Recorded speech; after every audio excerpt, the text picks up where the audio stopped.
where are you? You may feel depressed. And what will you do about that? Well, there's nothing to do about it. Because you would have discovered at this point that the depression, when it's there, is the you of the time. And if you try to get out of it by some sort of distraction, you won't really do anything except cover up the dirt with white paint. So if you feel let down, meaningless, somewhat depressed by this whole thing, and you see at the same time you can't do anything about it, what happens? Why, you're simply watching what's happening. You don't know what's going to happen next. And it isn't just watching something that is formally identified as a depressed state, because there's a lot of other things going on too. There's the world around you. There's your breath breathing still, your eyes looking still, your ears hearing still. All that's going on. And you don't know what to make of it anymore. You can't believe anything about it because you know that's all a hoax. So there's nothing left for you to do but watch it. And you have become inwardly rather quiet just because you're worn out. There's nothing to do. And you realize that all escapes lead back to the thing you were running away from. You can take a detour. Detours, detours, detours, but they always get shorter. And you get back to where you started.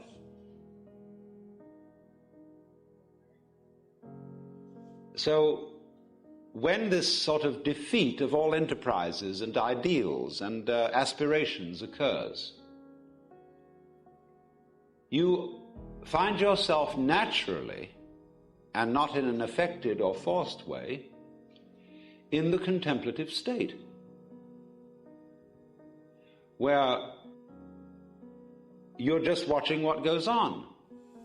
And even if you're automatically thinking about it, because you realize that those thoughts are futile so far as changing anything is concerned,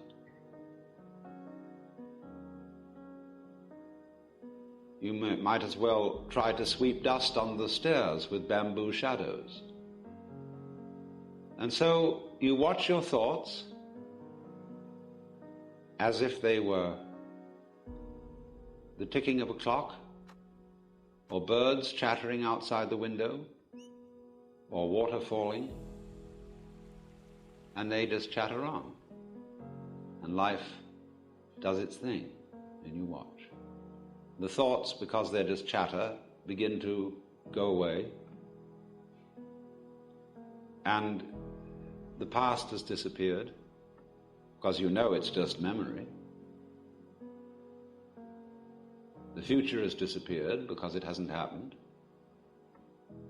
Never does, tomorrow never comes. There is no tomorrow. And if you don't realize that, it's useless for you to make plans for it. If you do realize there's no tomorrow, then maybe plans will be of use to you, because when they work out, you can enjoy the result. But if you're not all here, you can't. So tomorrow can only be handled by those who don't take it seriously. So there you are. Now, if you've read the literature, which many of you have, of mysticism and yoga, Buddhism, Vedanta, so forth, you know it's said again and again and again that this kind of vision, this way of seeing, is always dependent upon transcending your ego, in one way or another, giving up. Well, here you are. You've given up. Only you are not able to pride yourself on having achieved a great achievement. And this is the snare for all people who go into these spiritual disciplines. They make a project of getting rid of their ego. And they're terribly proud of it. They come home and brag about how much they suffered, how long they sat and had their legs hurt so much. And they're absolute bores.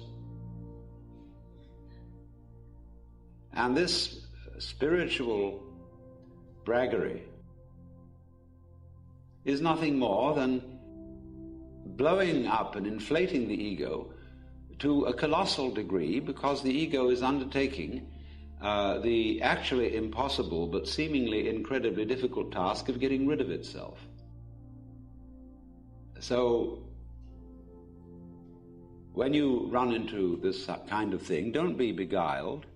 All those disciplines to get rid of your ego have as their underlying design to persuade you that it can't be done. Not in a merely theoretical kind of persuasion, but so that you actually realize that you can no more get rid of your ego than you can put out fire with fire. It is precisely, you see, the ambition of the ego to be egoless. When you find a person who is what you might call frankly egotistic, makes no bones about it, he will be less egotistic, actually, than people who are very self-effacing. That's a curious thing. People, for example, who speak very frankly and tell the truth and come right out and say whether they like you or whether they don't, whether they want you around or whether they don't.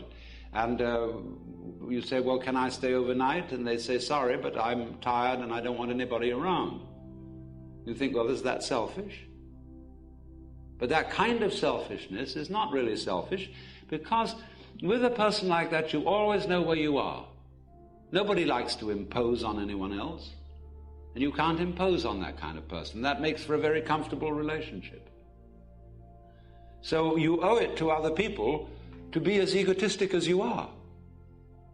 Then they know where you stand. But if you come out full of love and full of good intentions and make promises to all kinds of people and say, oh, you'll do this, that, and the other for them, and then you forget about it, or you're too lazy, or you think you'd rather not. They've been relying on you for your promises, and then you let them down, simply because you weren't selfish when it was time to be selfish.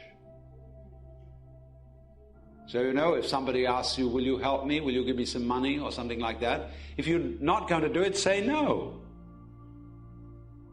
And you shouldn't be ashamed of saying no, because if you're going to do no eventually, do it now. But if you say, well, I'll think it over, I'll go back and look at my bank balance, that means no, but I don't want to say so. And people are always fouling each other up that way. So it's very important to be as egotistic as you are, because the ambition to be less egotistic than you are is a very insidious form of egotism. And there is nothing more reprehensible than the ambition to be a saint.